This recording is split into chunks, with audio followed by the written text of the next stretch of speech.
A scenario we hear a lot from couples, and maybe once or twice in our own relationship, me trying to explain to Stephen that I bear the mental load of our family, of parenting, of our relationship, of our household.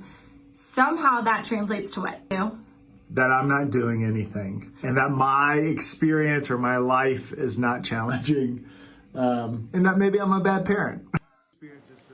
We're looking at ways to help your relationship thrive even when you're exhausted from your kids. Aaron and Stephen Mitchell are founders of Couples Counseling for Parents. Their book is called Too Tired to Fight, 13 Essential Conflicts That Parents Must Have to Keep Their Relationship Strong. Good morning. Thanks for being with us.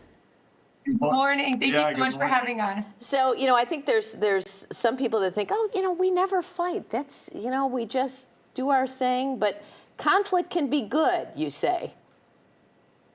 Yeah, absolutely. I think one of the things is that conflict just means that things really matter, that something is important, and you're trying to communicate that with your partner, and that if partners can learn how to have effective conflict, they can actually feel more connected.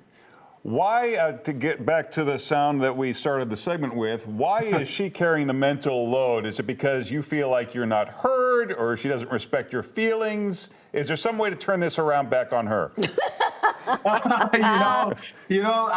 don't think that that's the route that I would choose to go.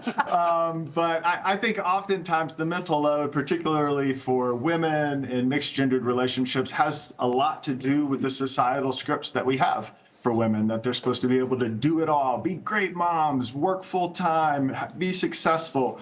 And I think that that's just something that oftentimes really men don't face in terms of being in a relationship with a partner. So how do you fix that? How do you take that load off of your spouse?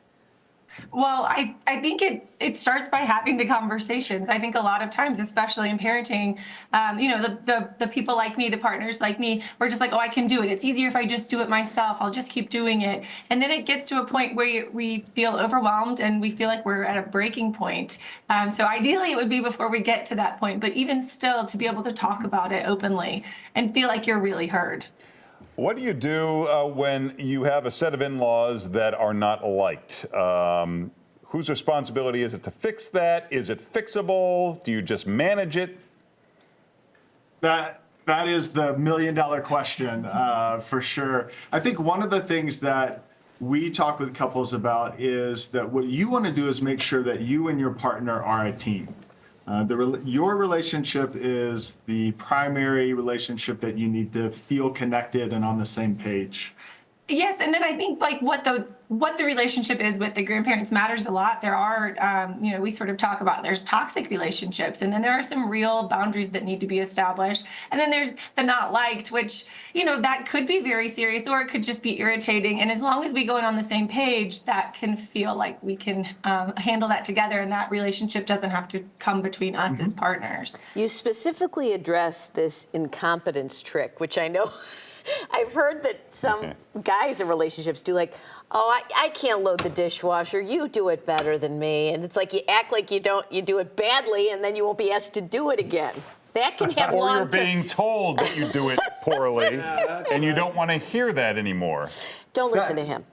I think that is true. You get a little bit of both. Sometimes I think that incompetence trick can be a cop-out. And at the same time, some partners can say, look, I feel like really criticized and really judged with everything that I do. You have an opinion about everything I say, so I'm not going to do anything. And again, these are things that, you have to talk about. You have to navigate. You have to be able to say, I feel criticized by you. You have to be able to say to your partner, I feel like you're not doing enough. And those are really tough conversations to have, but really important. When you're having conflict resolution, do you do that away from the kids all the time? Or are there certain kind of arguments? Is it maybe good for kids to see conflict resolution? We think it is great for kids to see conflict resolution. I think a lot of the reason all of us, but probably even the reason we're having this conversation, is because a lot of us didn't see healthy conflict modeled. So ideally, if we are able to have conflict in a way where I'm able to express myself clearly and Stephen's able to hear me clearly, yes, we want our kids to see that. We want them to learn those skills by just being around them, not just us having to tell them how to do it. And the name of your book is Too Tired to Fight. Does that mean should you never go to bed angry? Isn't that an old adage?